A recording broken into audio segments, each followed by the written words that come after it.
Confidence नहीं हूं, उसके बावजूद भी उन्होंने कुछ नहीं किया, बहुत लाइटली लिया इस पूरी चीज को। कांग्रेस सरकार में पूरी तरह से देखा ही है हमने कि 5 सालों से लॉ एंड ऑर्डर बिल्कुल जीरो रहा है और इस तरह की घटना हो जाना, जयपुर जो कि राजधानी है राजस्थान की, और वहां पर ऐसे एक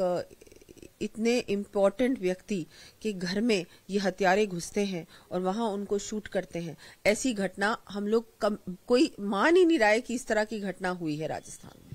राजस्थान में भारतीय जनता पार्टी जब विपक्ष में थी तो लॉ एंड ऑर्डर को बड़ा मुद्दा बनाती रही। दिन दहाड़े एक बड़े सामाजिक नेता के घर में घुसकर हत्याकांड हो गया। अब कांग्रेस की सरकार नहीं है, भारतीय जनता पार्टी सरकार बनाने जा रही है, तो जीरो टॉलरेंस की नीति लागू, उसके लिए किस प्रकार की तैयारियां रहेंगी? बिल्कुल जीरो टॉलरेंस की नीति बिल्कुल रहेगी और लॉ एंड ऑर्डर एक बहुत बड़ा मुद्दा रहा है और इस पे कैसे करना है, क्या करना है, बिल्कुल तुरंत कार्रवाई, मुझे लगता है हमारी सरकार आएगी, तुरंत कार्रवाई होगी और पुख्ता कार्रवाई होगी। इन्वेस्टिगेशन में जो समय लगता है वो समय मुझे लगता है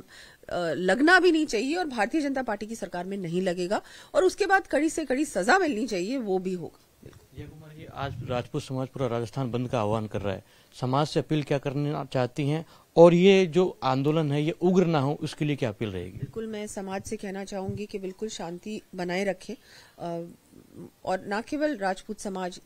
ये जो हुआ है इससे पूरा ही 3600 कौमों बहुत ही उन सभी को दुख हुआ है और सभी बहुत बुरी तरह से ये सदमा सभी को लगा है कि ऐसे कैसे हो गया। इतनी समाज की सेवा की थी उन्होंने और उनके साथ इस तरह की घटना हो जाना, ये कोई बिल्कुल ही अभी तक समझ में नहीं आ रहा कि ये हुआ कैसे। और लेकिन बिल्कुल शांति बनाना बहुत आवश्यक है और मुझे लगता है शांतिपूर्वक तरीके से जो भी प्रोटेस्ट है वो करेंगे वो। और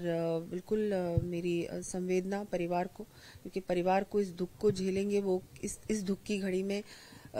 परिवार, मुझे लगता है कि एक उनको भी ईश्वर से प्रार्थना करती हूँ कि उनको अंदरूनी शक्ति प्रदान करे और उनको इतना बड़ा जो सदमा उनको भी लगा है, उनको लगा है बहुत ही ऐसी चीज, मैं तो रात को बिलीव ही नहीं कर पाई कि ऐसे कैसे हो गया, लेकिन ये हुआ है। और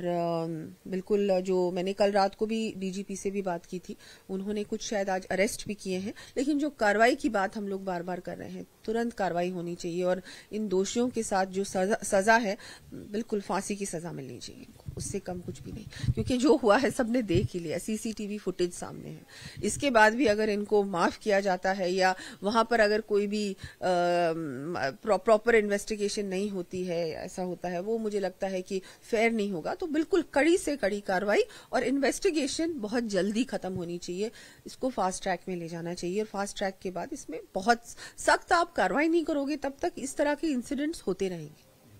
बातचीत के लिए शुक्रिया। तो ये थी दिया कुमारी जो कि न्यूज 18 से खास बातचीत में कह रही। तो दिया कुमारी को आप सुन रहे थे, जहां पर उन्होंने साफ तौर पर कहा कि सख्त से सख्त इन हत्यारों की कार्रवाई होनी चाहिए, सख्त से सख्त सजा मिलनी चाहिए, क्योंकि अगर सख्त से सख्त सजा नहीं दी जाएगी तो समाज में नजीर कैसे पेश होगी, इस तरह के इंसिडेंट्स फिर रुकते हुए नहीं नजर आएंगे। फास्ट ट्रैक में इसको डालना चाहिए, प्रोसीजरल जो कार्रवाई है वो फटाफट पुलिस को करनी चाहिए। तस्वीरें दो दिखा रहे हैं आपको, दो तस्वीरें आपको दिखा रहे हैं। एक तस्वीर